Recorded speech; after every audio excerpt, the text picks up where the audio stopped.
So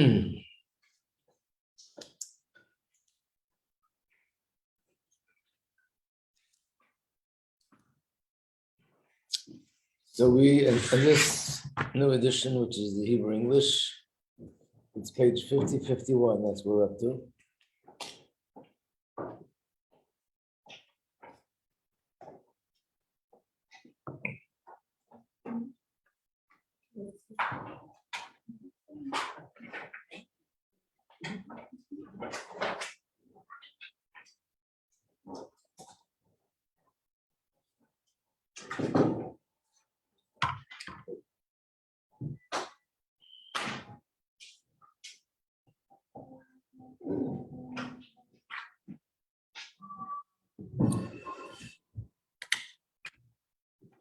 So what we learned before was what the meaning of a carbon is.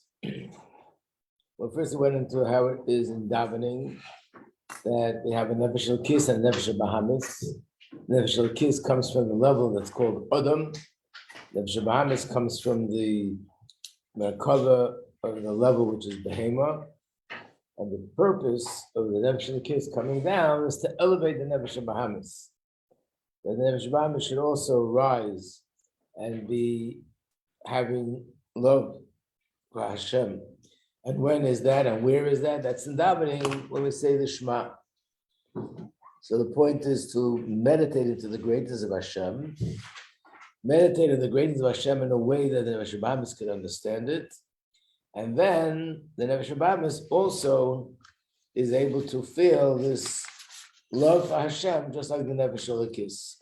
Especially when we preface it by talking about the Malachim, the angels. These angels are the source of the Nefesh Bahamis. So the Nefesh Bahamis hears about its source, where it's coming from, and that makes the Nefesh Bahamis, motivates the Nefesh Bahamis even more to have a love for Hashem, because that's where it's coming from, and that's really its true essence. Then he said, this process which we just described is called the Surusa de Latata, the Surusa de La'ela. That there's an arousal from below, it brings an arousal from above. So when a person does this Aveda, that's called Halos Man, which is I'm opening myself up to Hashem, and then as a result of that, Hashem shines his light on me. So now we're on page, I'm going to tell you, page 3031. Right. So we said that, again, one more point, that the difference between the way things are now after the Torah was given and the way it was before the Torah was given, the first 26 generations before the Torah was given, everything was Ki Lo'elam Chazdei. It was through Hashem's chesed, which means because there was no Torah and there was no mitzvahs, so we can't say that we were expected to do these things in order to elicit Hashem's light. So the fact that Hashem did give us what he gave us was Ki Lo'elam Chazdei. It was all coming from him. It was Isrusa de La'ela first. But after the Torah was given, Hashem says, now I want Isrusa de Latata first. And then if you do what you have to do to connect, then I'll connect to you. And even that, the Alter Rebbe says, couldn't happen without Hashem's assistance. So you still need Isrusa de La'ela.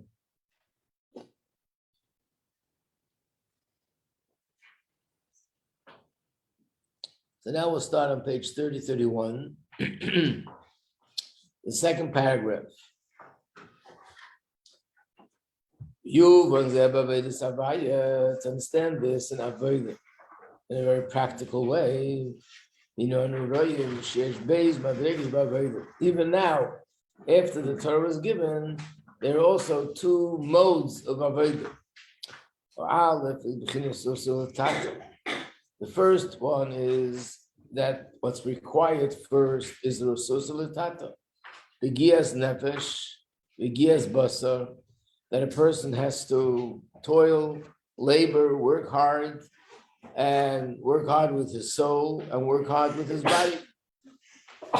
basically to learn, to daven, to work on self-refinement is hard work. And sometimes the hard work involves working the body very hard.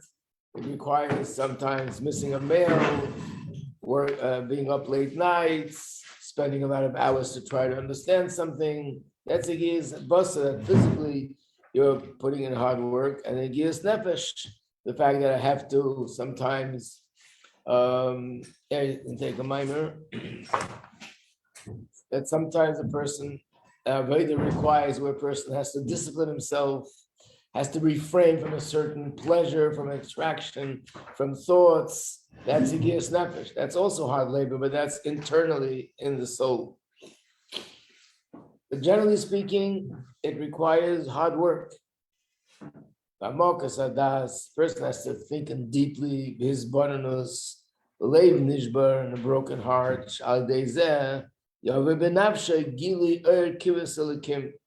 a person davens, he learns about Hashem, then he meditates on Hashem's greatness, then he spends the time davening and thinking about all those thoughts, and he's able to arouse in his heart a feeling for Hashem.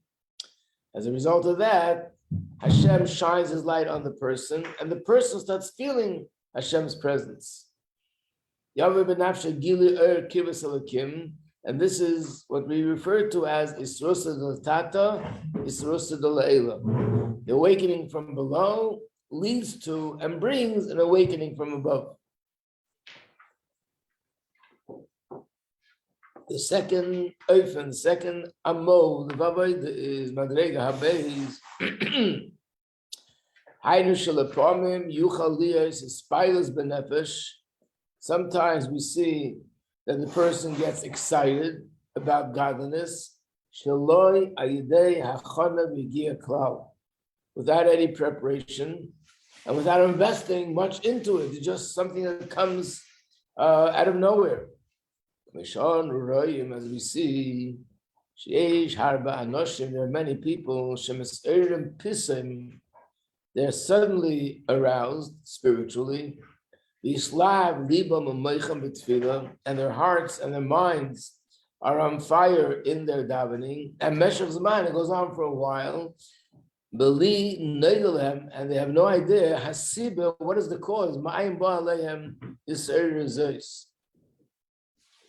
In other words, sometimes what happens is you're sitting at a Fabrenin, someone says something, and those words really hit the mark, and I get all excited. You watch other people, and they're so excited, and their excitement affects me, and I get excited. There's something happening that gets me excited. But here's a person doing the same thing he does every day, opens up the siddur, says the davening, and suddenly he feels, as he's davening, he's getting more emotional, he's getting more excited, he feels that he's being inspired and lifted, has no idea like what caused it. And then, and a little bit later, not that much time passes, and this excitement that he had fades away.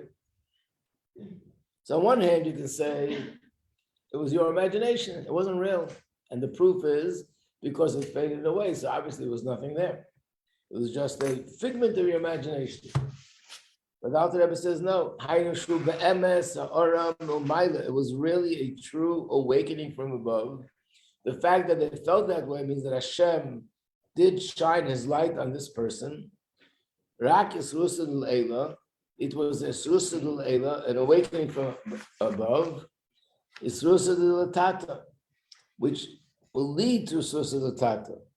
And then there's a Mamar Shir that goes into this in more detail.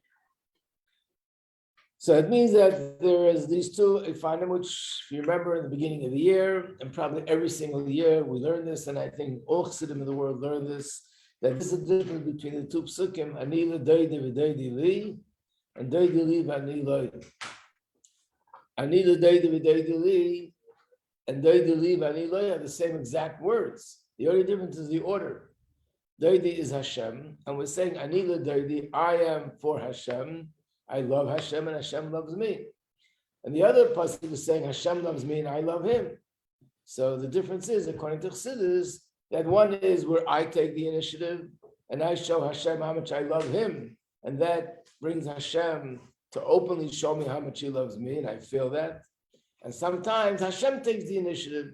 He does something to show how much he loves me, and that awakens me, that arouses me, and that gets me excited, and I become filled with love for Hashem. What's the difference? And of course, what is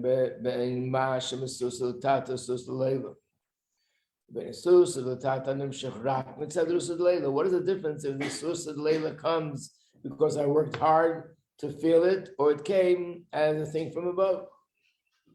And I would think on the surface that if it comes from Hashem, it's actually greater. For a very simple reason. If it comes as a result of my work, then it's going to be limited. And it's going to be limited according to the amount of energy that I invest. And everybody's different. So if I'm just an ordinary person, and the amount of energy that I invest and the amount of love that I feel for Hashem is minimal, then that's what will come back to me, something minimal.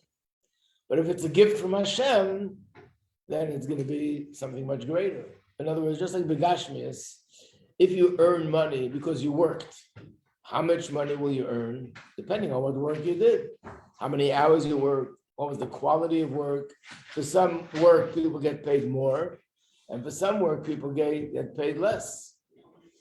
If a person gets a gift, so the gift really doesn't depend on me, it depends on the giver. The person who gives the gift, if he's an ordinary person, the gift will be limited.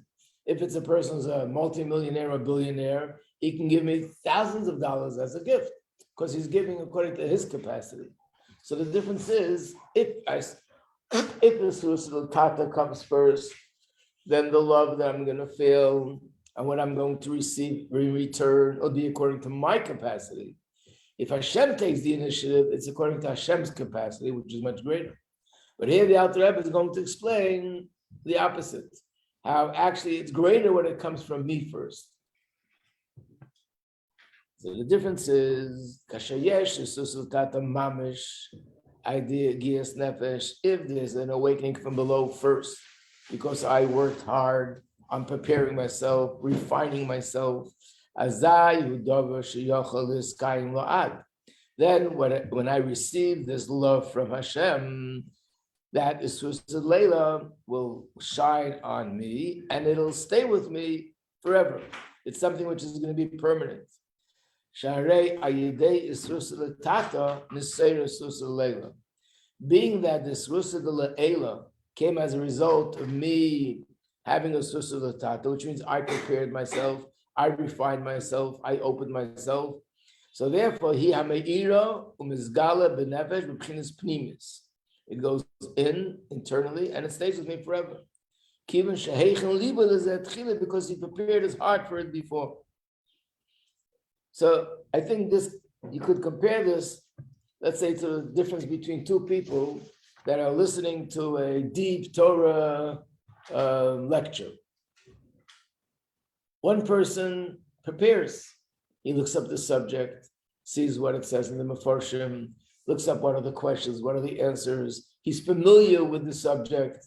And then he goes to the shir where the brilliant Torah scholar is speaking, and he hears what he says and he really appreciates because he knows the whole subject and he knows all the issues about the subject. And now he sees how he really gave him such deep, beautiful insight that makes everything clear.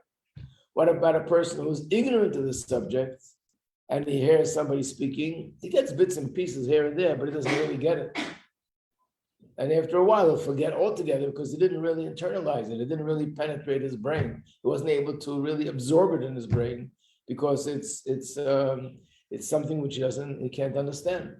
So he got it. He might do some inspiration, just watching somebody speak about a very deep subject, but it's not something that became part of me. And the first person, this is something that now became part of my brain, part of my intellectual possession and information. And now this stays with me forever. Once you learn something and you know something, it's always there. Same thing is spiritually, that if I prepare myself before, preparing in this context means being more refined, working on stimulating love for Hashem in my heart, that when Hashem shines his light, that becomes part of me and something which stays with me permanently. But if not, then Hashem shines his light, I get inspired, but it's only temporary.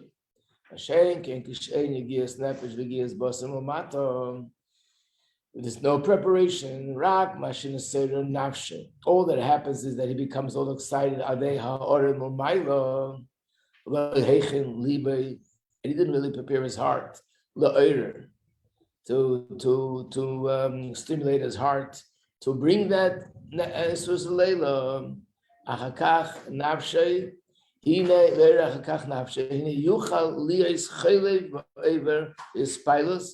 then it's possible for that excitement to pass, to fade away.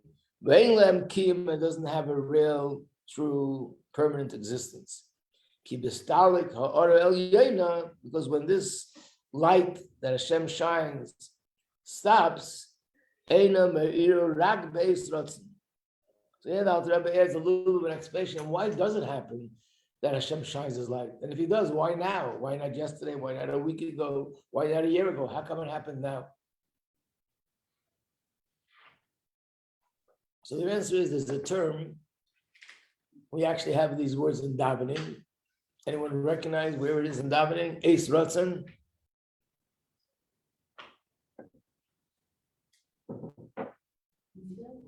Where? Moda? It is an Eis Ratzon, but I don't think we have the words in that part of the davening. I don't think so. Also not, I don't think we have the words in the Shema. The word is Eis Ratzon. Eis Ratzon means an opportune time, a time that Hashem has an extraordinary will and desire to give. Is it an everyday davening? What? Everyday davening? No. I was going to say Shabbos Mincha time, but then no, it's everyday davening. Probably a part that everybody here says every day.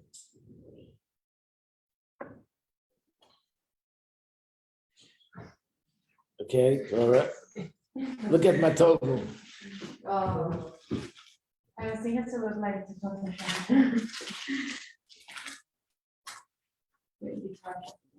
My total, Alecha Yaakov.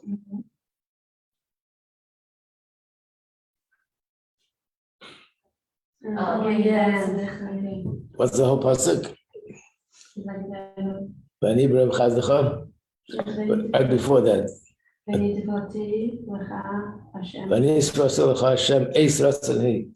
before we daven, we're saying davening is Eis Ratzon.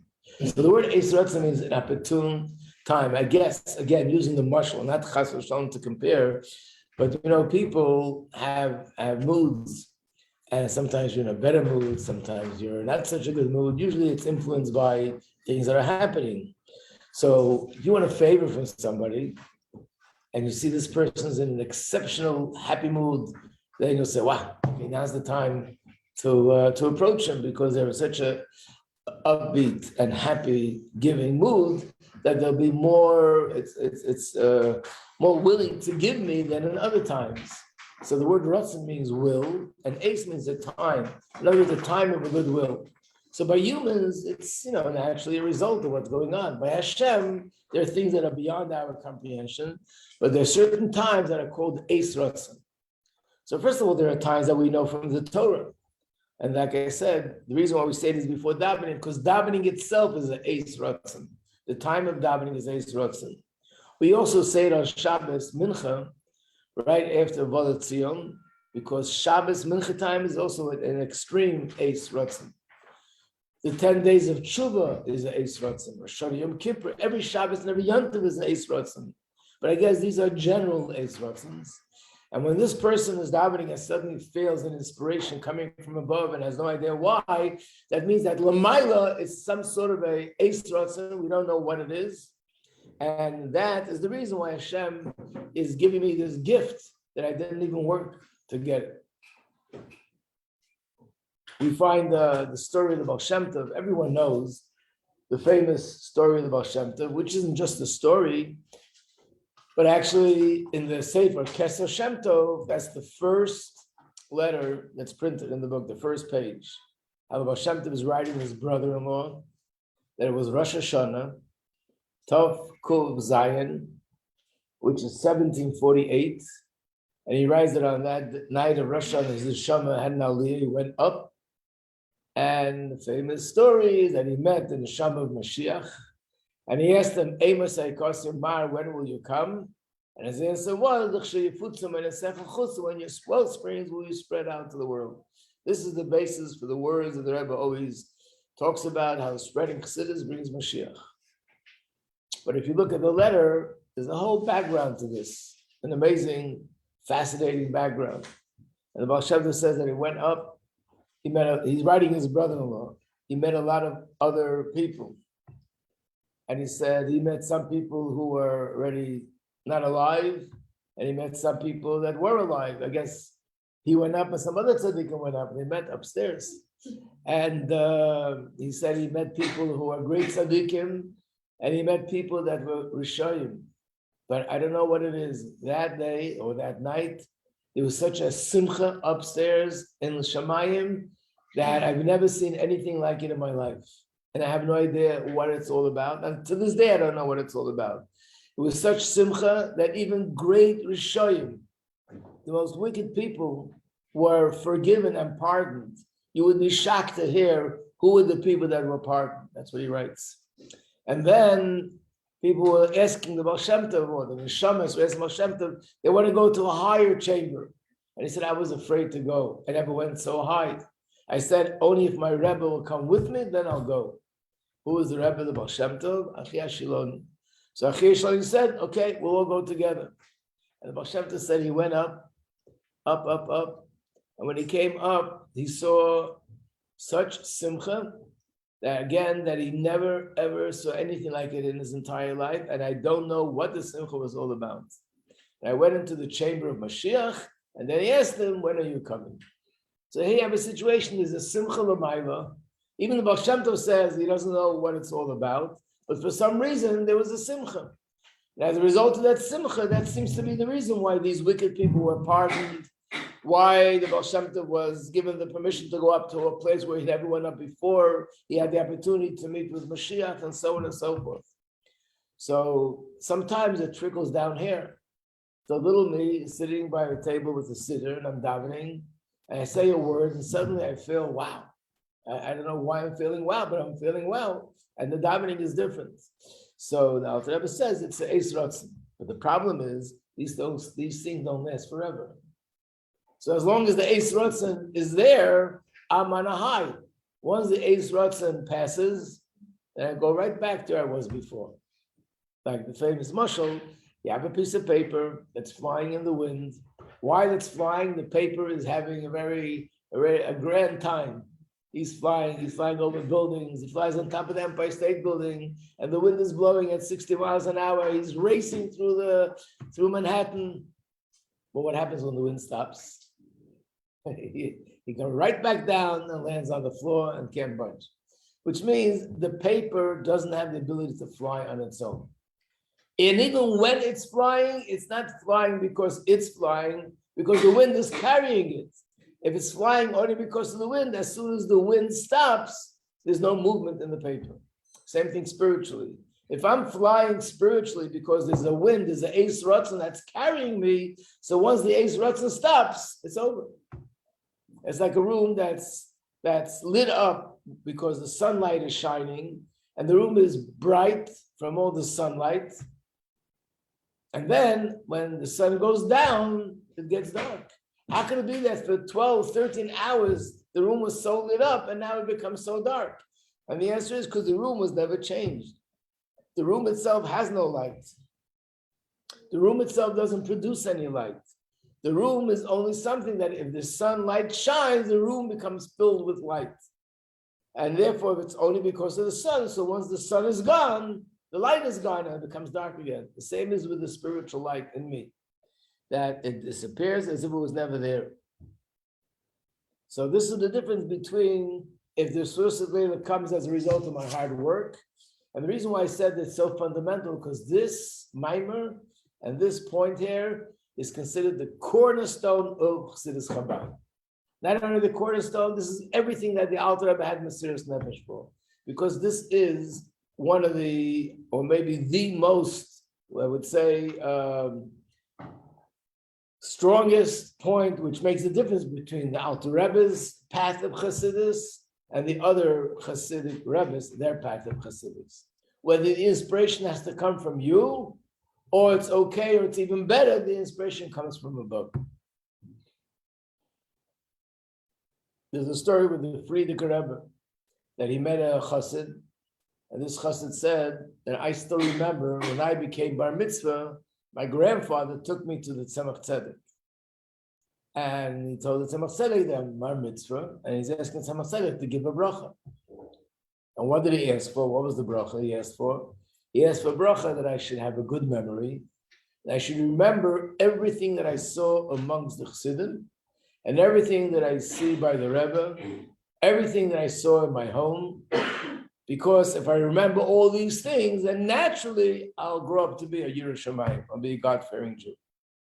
What was the Tzemach Tzedek's answer? And he said like this, my grandfather, the Alter Rebbe, my father-in-law, which is the Mittel Rebbe, and myself, we're working so hard for the last 50 years that there shouldn't be a natural Yireh Shamayim. Yireh Shamayim should be something that you worked for, and it was produced through hard work and hard labor, and you're asking for such a bracha. In other words, this is the sort of the staple of Chassidus Chabad, that what you get spiritually should come through your own avodah. So this is the famous story that the Alter Rebbe said, I'll give you a gift, I'll give you vast knowledge of Torah in a miraculous way. And the Tzemach Tzedek refused. Imagine if somebody puts a chip from a computer. Today they have a disk that's called Oitzer HaChochma. It has 60 or 70 or 80,000 Torah books, which is probably millions and billions of Torah pages. Everything, Gemaras and Meforshim and early commentary, later commentaries, all the books of Chassidus, all the books of Kabbalah. Imagine if that would go into your head and suddenly you know vast knowledge of Torah. Who would say no to that? But the Tzemach Tzedek said no. And his reason was because he said, the Alter Rebbe taught him that whatever you want to achieve in spirituality has to come through hard labor. Otherwise, it's not pneumius. It's not going to be internalized. So therefore, if I get this sort of disc in my head, it's not me. And if it's not me, that's not the whole point of Avodah. So basically, other Chassidim lived by a different principle. There's a pasuk, and the pasuk is Tzaddik v'menaseh yichya. It means that Tzaddik lives by his amunah. His amunah gives him life. That his physical life comes from his amunah in Hashem. That's the literal meaning. There was a very famous Chassidic Rebbe that he said this word, and this became a word known to everyone, but not accepted by the Alter Rebbe. And the word is Al Tikra Yichya El Yechaya. Let's read it a little bit different. Tzaddik b'menaseh Yechaya. The tzaddik b'menaseh, the fact that the Chassidim have amunah in the tzaddik and they're connected to the tzaddik, Yechaya, he gives them life. In other words, the one who learns Chassidus in depth is the Rebbe. And he wouldn't allow his Chassidim to learn Chassidus in depth. And to do the same thing that Chabad Chassidim do, spend hours on davening and learning and seeing to it that the understanding of Hashem will stimulate love for Hashem. That's for the Rebbe, not for the Chassid. So where does the Chassid get it from? When the Chassid is connected to his Rebbe, the Rebbe's fire and the Rebbe's passion and the Rebbe's avodah will be transmitted to the Chassid. So the tzaddik, the menaseh yichya, by Chassidim having amunah and connection to the tzaddik, that will give them life. That will make them excited. Yeah. But isn't it said that the way to connect to the tzaddik is by learning their Chassidus and learning what they taught? So how would you be connected to the tzaddik and only let him be the one doing the learning? Right, they're learning what they talk, but the question is, we're talking now about this emotional bond with Hashem. Where is it coming from? What the Alter Rebbe said, where it comes from, I have to think and I have to understand. And the only way by understanding is by learning Chassidus in depth. Then I need to explain it to my nefesh and bahamis, and then the intellect will stimulate the heart. That's the quote. The brain is the key to the heart. And they would say, don't learn Chassidus in depth. In fact, by other Chassidim, the amount of Chassidus that they learn is minimal, very, very little. Like I said many times, girls here, what you learn in 1 week is probably what they would learn in a few months. You learn a few minutes here and there of Chassidus. They don't spend a lot of time. Things have changed drastically because of all the sort of campaigns of spreading Chassidus. It's changed in a lot of places. But in general, it's very minimal, the Chassidus that they learn. And not because they don't have much more to offer, because it's part of an ideology, it's a shita, that don't learn Chassidus in depth. That's for a Rebbe. So where are you going to get the inspiration from? You can't get inspired thinking about something just superficially. So the answer is the Rebbe's inspiration will be transmitted to you by you being connected. How are you connected? By coming to the Rebbe, watching him, observing him, learning his Torah, and so on and so forth.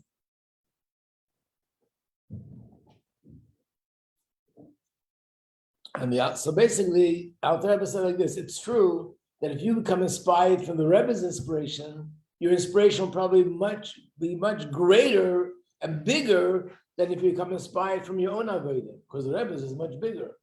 But the difference is, here it's your own, and there it's your Rebbe's inspiration inspiring you. That's the win. So we tell a story with the Alter Rebbe that he was once in a shul with someone else. I don't know who the other person was. And in the shul, there was a chassid davening.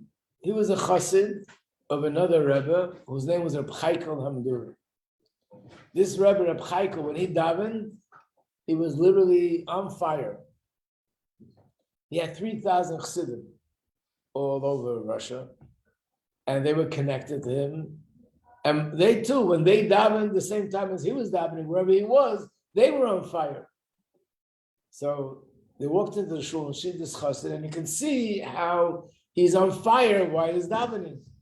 So this other person says to Alter Rebbe, "Gita Cook, Brent." Brent means he's on fire. Why? Look.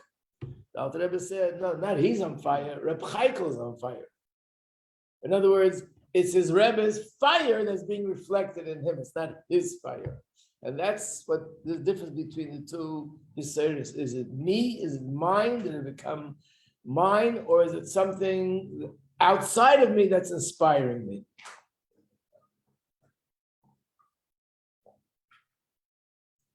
This is the reason, of course, why in Chabad, up until the Rebbe changed this point, but which is Tafshin Nun Beis, as a preparation for Mashiach, but throughout all the generations, one of the differences between Chabad and other Rebbes were that the other Rebbes, there was a big emphasis on miracles, performing open miracles, constantly telling stories about open miracles. And in Chabad, there was an emphasis on learning Chassidus and not so much on the miracles.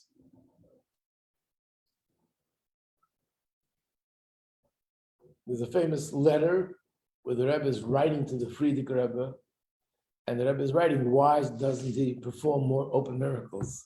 Why in Chabad don't we have that? So the Frierdiker Rebbe writes to the Rebbe a story.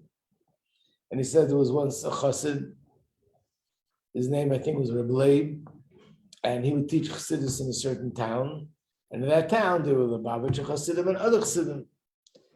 One of the other Chassidim, one of the students, got very excited about Chassidus Chabad, and he went over and he became a Chabad Chassid. He became a Chassid in this Mashpia. They would learn Chassidus together. And actually, whenever the two groups of students would meet, they would be teasing each other. Your Rebbe, my Rebbe, this is better, that's better, the usual. And of course, he was excited about Chassidus. But they had one thing that they would say, which always made him feel like something is not right. They would say, you're actually fortunate that your Rebbe allows you to learn Chassidus in depth. But miracles, that we haven't by our Rebbe. Your Rebbe doesn't perform miracles, which came out as if the Alter Rebbe is in some way inferior to their Rebbe. It bothered him. But he was so embarrassed that it even bothered him that he didn't share it with his Mashpia. One day the Mashpia calls him and said, I got a letter from the Alter Rebbe. And the Alter Rebbe writes to me that I should draw you closer, talk to you, and I should try to lahafigas tzare, which means to try to make you feel better about something that's bothering you. And then the Alter Rebbe concludes, it's a paraphrasing a pasuk, and it'll be a sign for you and a miracle for him. And he said to the student that this is a puzzle. I have no idea what it means. Something's bothering you. It's a sign for me. It's a miracle for you. What does it mean? And then he told him what's going on, that he was very bothered. You don't see miracles by the Alter Rebbe. So the Alter Rebbe sent him a letter that he should explain this student what it's all about, what the Chabad approach is. And in the meantime, it's a sign for you as a mashpia that you need to teach him better and explain him more about what Chabad is. And in the meantime, he'll have his miracle. He wanted to see a miracle, so here's the miracle. The Alter Rebbe is a few hundred or 1,000 miles away, and he knew what was going on in his heart. And what did he explain to him? This point that when you become inspired because of a miracle, it's not the same like becoming inspired because you understood and you internalized what you understood, and that knowledge stimulated feelings in your heart. A miracle inspires you, it's an inspiration, but it's still something outside of you inspires you. When you understand and you have a new perspective and a deeper perspective, and that perspective stimulates feelings in the heart, that's the deepest me. That's me in the deepest way.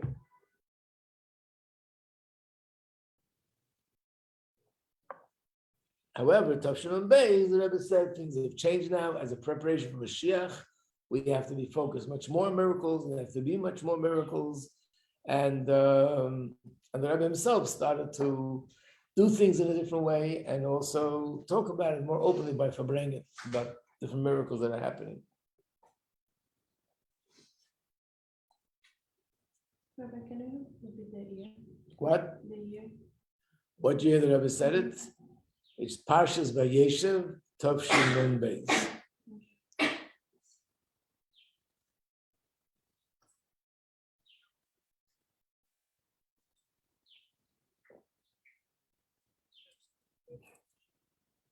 And I think when you start learning Tanya, one of the first things you learn is the cover page. And in the cover page, it says the difference between Chassidus Chabad and other Chassidus. Chassidus Chabad is the long, short road, and the other way is long, short, long road. And that's the same point of what we're talking about here. A long, short road means it's a long road, but at the end of the road, that person was able to get into Yerushalayim, inside. The other road was a short road. In no time he got to the end of the road, but he couldn't get into the city. Spiritually, it means that you'll become inspired because of your Rebbe. It's a much shorter route. You don't have to do all that hard work of learning deep concepts that are very lofty and abstract. Learn about it, meditate on it, internalize it day after day until it hits you. But on the other hand, because it's coming from such a place, it's not really deep inside you. You can't get in. It's something outside of you that's inspiring you. The other approach is longer, harder, much more work, but it's deeper inside you. Like there's a Hayom Yom, maybe you remember it from the Hayom Yom Chidon, where it says it's easier when someone takes you by the hand and leads you, but it's more precious when you do things on your own. Same idea.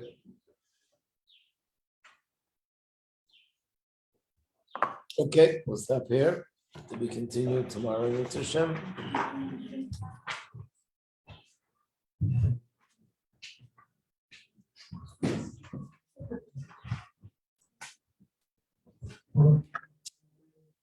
Bye-bye.